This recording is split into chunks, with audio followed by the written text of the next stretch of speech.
जय हिंद दोस्तों, तो कैसे आप सबका फिर से स्वागत है आपका अपने यूट्यूब चैनल मैथ्स वाला पे। मेरे भाई आज की इस वीडियो में जो बात होगी एसएससी सीजीएल 2025 के टारगेट करने वाले मेरे भाई लोग जो सोच रहे हैं कि मेरा टारगेट एसएससी सीजीएल 2025 है, तो सबसे पहली चीज आपके दिमाग में स्ट्रेटजी पता होना चाहिए कि किस तरह से प्रिपरेशन करना चाहिए। तो आज की इस वीडियो में जो बात हम आपको बताएंगे शायद ये आपके लिए 100% सही हो और इस चीज को फॉलो करना ही पड़ता है मेरे भाई आपको किसी भी गवर्नमेंट जॉब लेने के दौरान।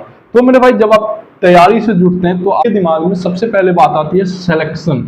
आपका सिलेक्शन कैसे होगा, ठीक है? आपके दिमाग में क्या बात आती है कमेंट बॉक्स में कमेंट करके बताइएगा। तो जब आप सोचते हैं कि सिलेक्शन कैसे होगा तो बहुत तरह की दिमाग में बातें चलती है कि किस तरह से पढ़ना होगा, क्या करना होगा, क्या टाइमलाइन होगा, कितने घंटे पढ़ना होगा। तो सिलेक्शन इंपॉर्टेंट है।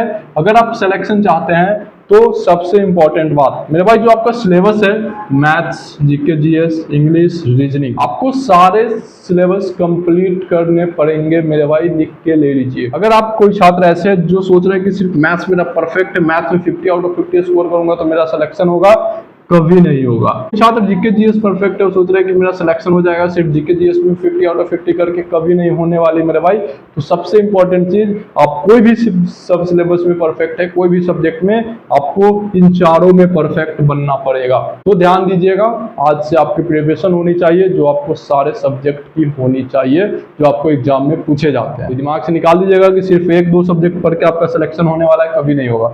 तो चारे सब्जेक्ट को कवर करने हैं, तो ये चीज आपकी पहला इंपॉर्टेंट बात थी। दूसरा इंपॉर्टेंट बात मेरे भाई, आप सोचते हैं कि सीजीएल 2025 अगर मुझे क्रैक करना है तो मुझे 24 घंटे पढ़ने होंगे, क्योंकि ज्यादा जरूरत से ज्यादा कोई चीज फायदेमंद नहीं होता है। इस कहानी को आप सुने हैं, कहावतें हैं कि जरूरत से ज्यादा ना खाना अच्छा होता है, ना पढ़ना अच्छा होता है, ना सोना अच्छा होता है। तो इसी तरह आपको सिलेक्शन लेने के लिए जरूरत से ज्यादा नहीं पढ़ना है। कोई भी चीज जरूरत भर ही जरूर नीड होती है।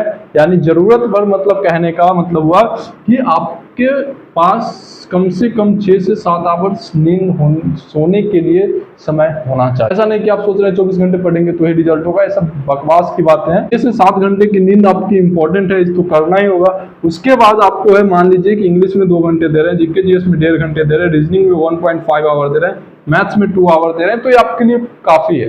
कि पढ़े जा रहे हैं मैथ्स साल पढ़े जा रहे हैं तो 24 घंटे सब नहीं करना है मेरे भाई। समझ रहे पॉइंट को? पॉइंट क्या मैं बताना चाह रहा हूँ कि जरूरत से ज्यादा कुछ नहीं जरूरी होता है, इसलिए जरूरत में ही पढ़िए।